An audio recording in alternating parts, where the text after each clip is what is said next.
Namaste, beautiful souls. Welcome and thank you for watching. I'm Gabrielle, retired medium in Germany, and I like to share some of my otherworldly experiences and insights. This is about walk-in souls and immersion. You may have heard about walk-in souls. The concept, as far as I understand it up to now, is that in kind of a critical moment in a human life, the soul pre-birth created exit doors.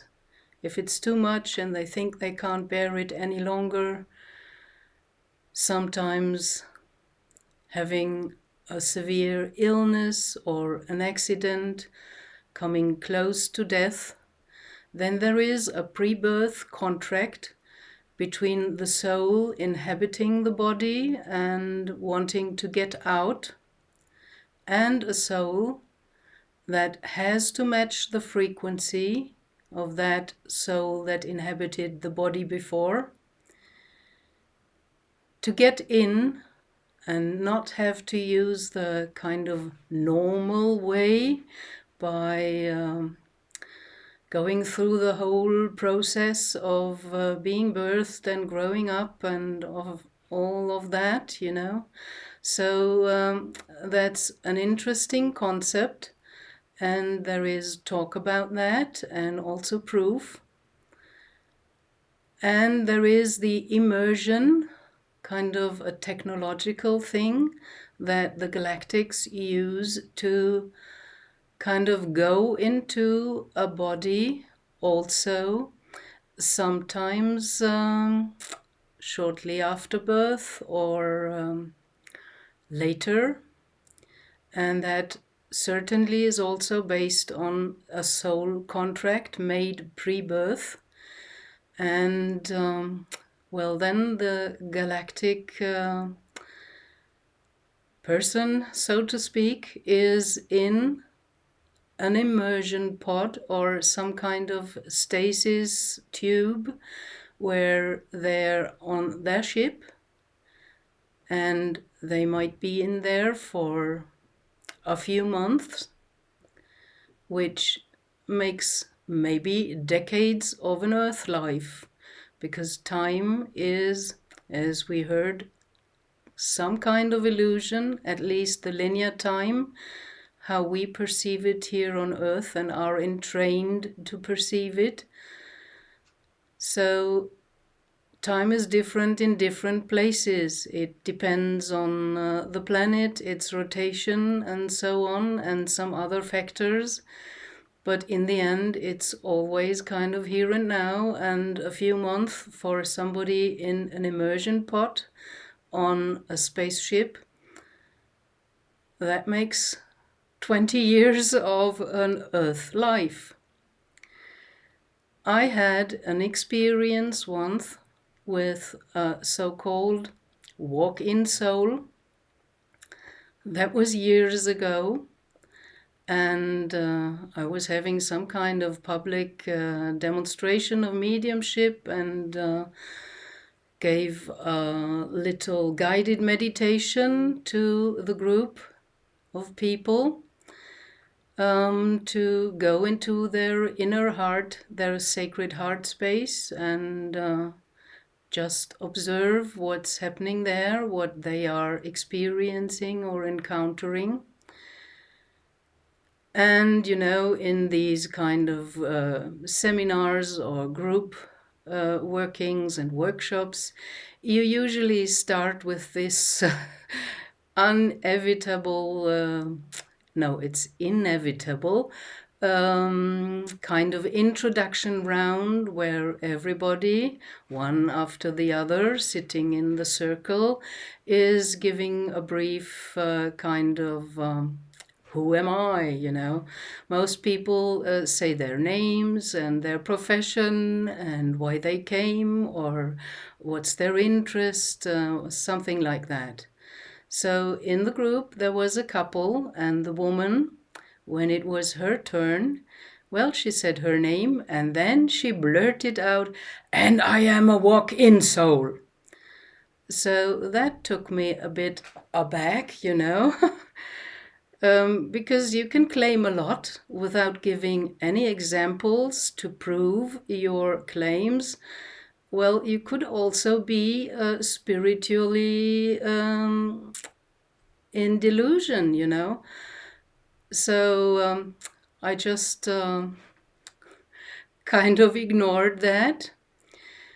And then something happened during, or better, after the meditation, after everybody kind of went into his inner heart space and experienced some things there, whatever. Then, of course, we were all in the circle kind of sharing what we experienced during this guided meditation and talking a little bit about the impressions everyone got from that. And when I ended the meditation, and we hadn't even started to share our feedbacks, this woman, claiming to be a walk-in soul, stood up, walked through the whole room, kind of to the other part of the circle, straight towards a man sitting there, stood in front of him, hold her hands like that, saying, "I brought a present for you from the other side," and just ploofts let it fall into his lap. So she did not say what it was. It was invisible in her hands. She didn't even ask the guy whether he wants her present, whatever that was. And I was just, wincing. This is a no-go for me because for anyone being a little bit knowledgeable, also with own experience, in other dimensions, realms, or densities, or frequencies, however you want to call that.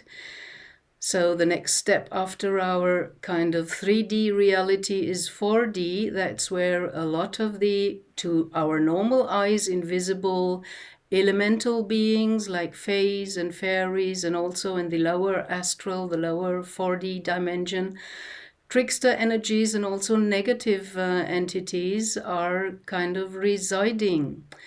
So if you go there via a meditation or whatever, can also be by prayer or whatever technique you are using, you of course perceive the higher frequent density or physicality of that realm, but it is of course invisible on the 3D side. And this higher frequent physicality cannot be transported into 3D. You cannot bring anything from that higher frequency, like an object, into 3D. So that was the first thing that struck me, that she, claiming to be a walk-in soul, did not know about that. To me, that's a total no-go. Second thing that she did was kind of overwhelming this guy without asking his permission and without saying what it was that she was bringing as a present, kind of keeping it mysterious and making herself maybe interesting, who knows. Well, she was not respecting his free will because he had no chance to say yes or no. And this is the second no-go for me, and maybe for the ones among you who watched the Harry Potter movies or read the books. There is a very interesting scene in the, I think it's about the Philosopher's Stone. There is this mirror that can show other things, and Harry Potter is kind of a little bit addicted to that mirror in the special secret room in Hogwarts, because whenever he goes there, he can see his dead parents, and they speak to him. And there is this one scene about the philosopher's stone where he's standing in front of that mirror, and his mirror image is kind of putting the hand into the pocket and showing him, I have the stone. I have the philosopher's stone here in my pocket. And that's it, how it's meant to be. It's meant to be kept in the astral and not brought into the material, because it doesn't belong frequency-wise to a lower frequency. So I don't know where the author of the Harry Potter books got that from, but that is kind of one of the rules, that you don't bring anything from a higher realm to this lower realm, because it's impossible. You shouldn't even try that.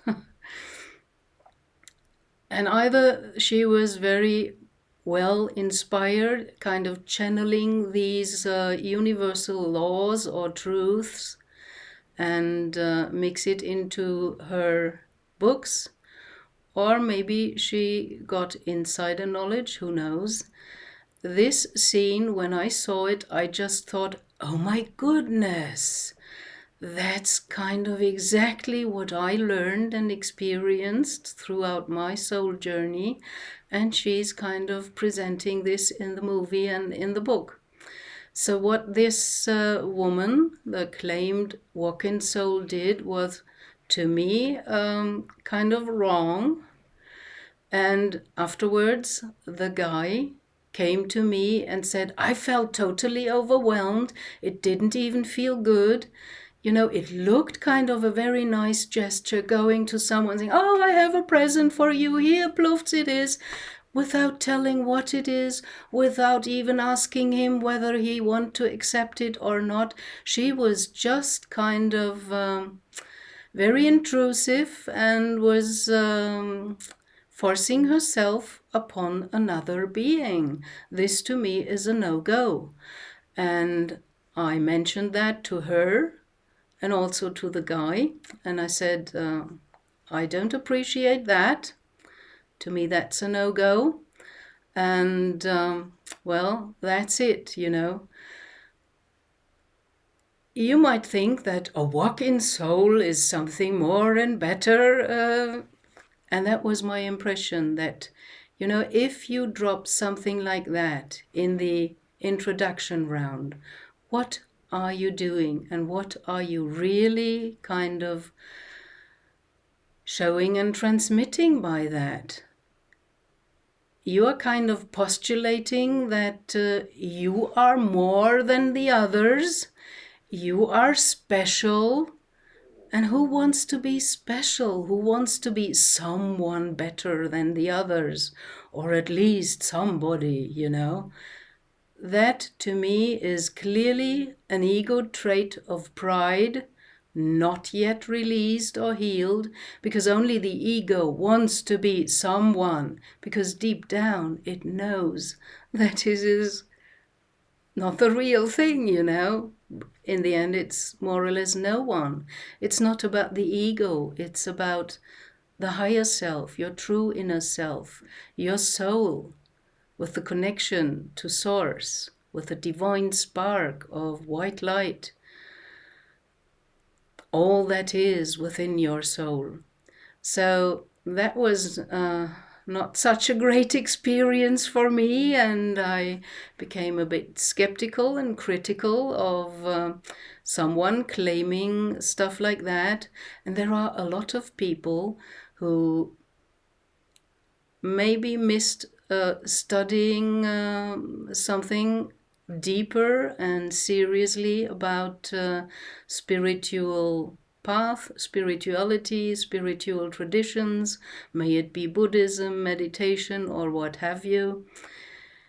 And then, of course, the ego grabs for these concepts and in a delusional manner kind of thinks that the ego is meant, And then it starts going off claiming, I am the reincarnation of so and what have you, and changing their name so that maybe a certain name of God appears in their new name or whatever. To me, this is all kind of more delusional spiritual ego than the real thing. So I'm very critical of that, and I'm also a bit of tired of people claiming all kinds of stuff without coming up with any proof or giving an example from their own life that can kind of prove what they are claiming. They just run around and say, I'm the whatever, you know. Sorry. Really? I mean, I had people showing up and telling me seriously that they are the incarnation of Mary Magdalene and their beloved husband is the incarnation of Jesus. And I don't only had this once, I had it so often that I just started to laugh about it and smile and grin, because they obviously did not know about Dolores Cannon called it an imprint. It's kind of an archetype, a blueprint that a soul incarnating into a human body can download to use for their soul path. So that's the reason why there were so many Cleopatras and what have you, because they were not all incarnated as Cleopatra.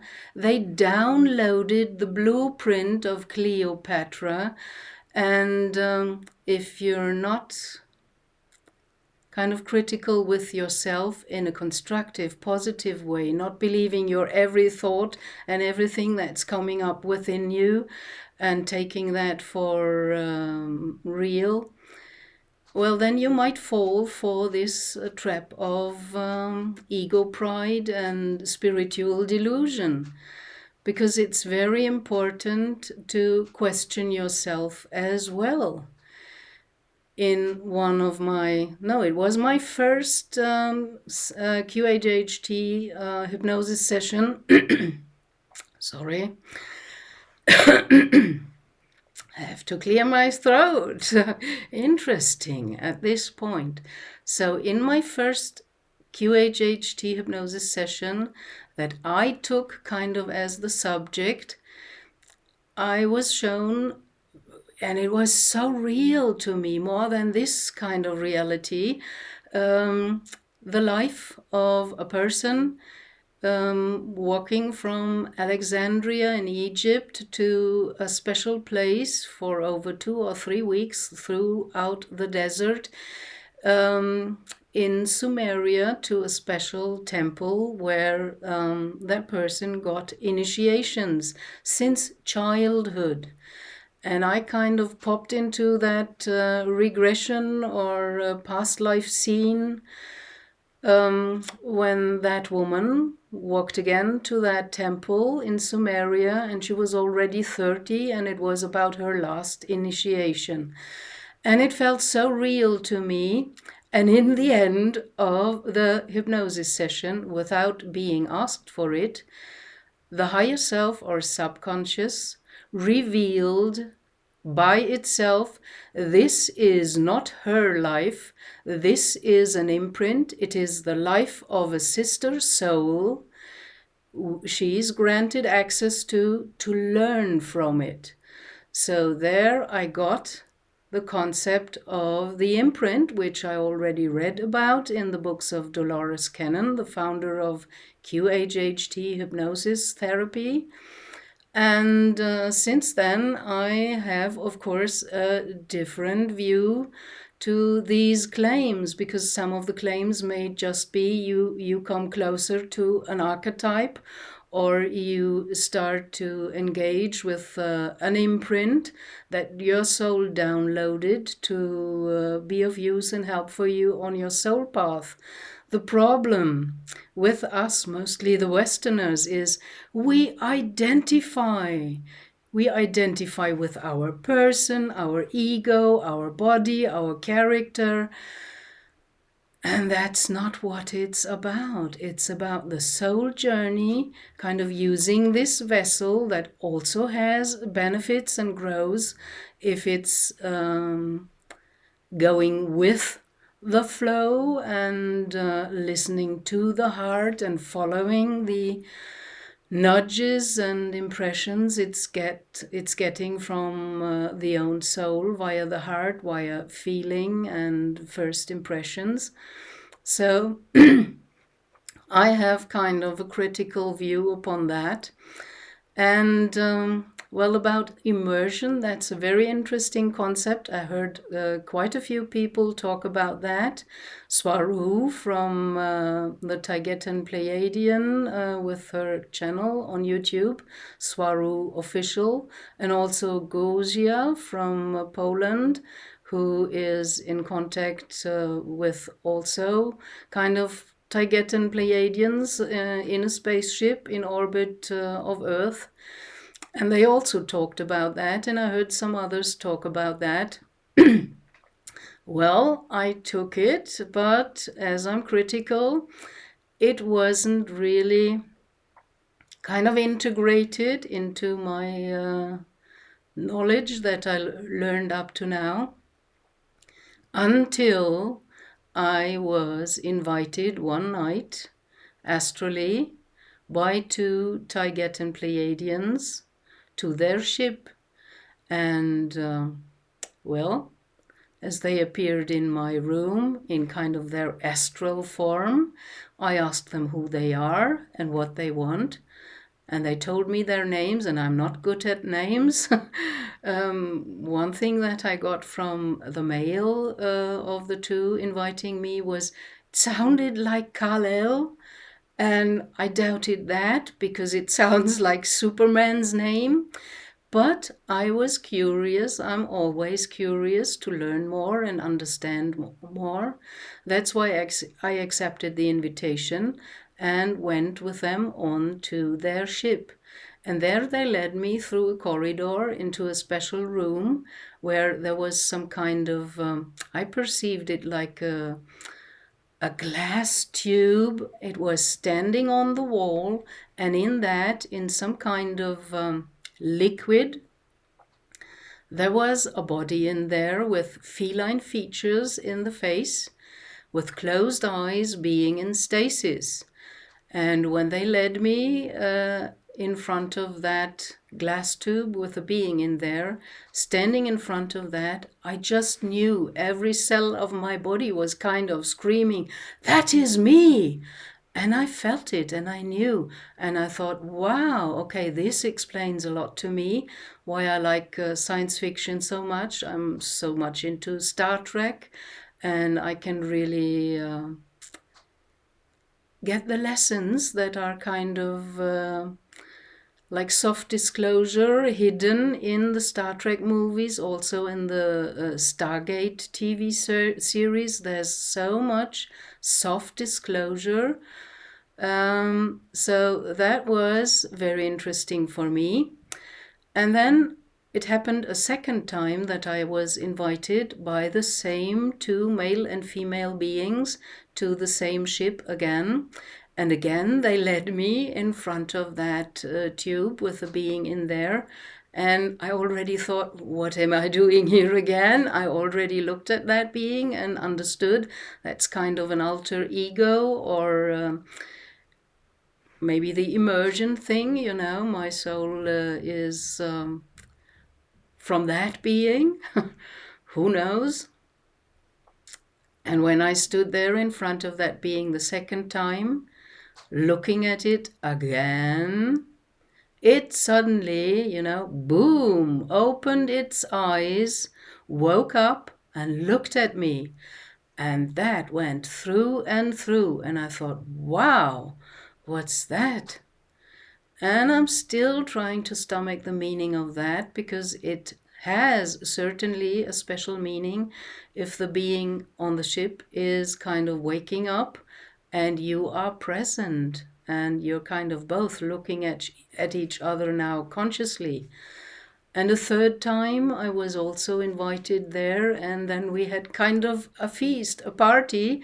That being came out of the stasis pod, and we kind of went to, like in Star Trek, 10 front, the cafeteria of the spaceship, and everybody was kind of happy and feasting.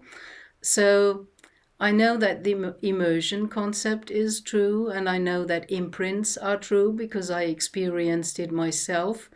And I'm very cautious with claims. I don't run around and tell you this and that about myself because, it's the ego, as I already said, that wants to be somebody important or special.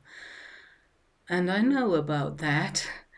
And believe it or not, as I was always the weirdo who always, already as a child, perceived things the others couldn't see, I don't long to be special. I long to be normal. I would love to be just one among the others. So I'm kind of immune to this false pride and these claims, and a bit allergic to people claiming stuff that they don't prove. So at least I'm bringing proof by telling my stories and showing the examples that can hopefully inspire you to think for yourself and not just take everything anyone is telling. This does not mean that you have to judge about others. You can just take it for what it is, someone who needs to position himself in a special manner, telling, Source gave me this ability to do this and that, and only I can remove whatever from your system, the false overlay or the hack or whatever. You create your reality by thought and emotion. And you are the only one to uncreate if you don't want any longer what you have created. So, kind of getting into a dependency to someone else with a big name and a lot of workshops who is removing some code from your system. Well, they might really believe that, but I don't buy into that. Sorry. Don't want to offend anyone, but this is just what I learned up to now, and I'm still questioning everything, especially in myself, and I observe and watch a lot what's coming up within me, and I'm learning so much by just observing myself, my reactions, and what's coming up within me. So the teacher is really within, if you only go within. That's what I wanted to share with you today. Thank you for watching, and as always, blessings, liberation, and fortitude to you, beautiful souls, on your soul path. Bye.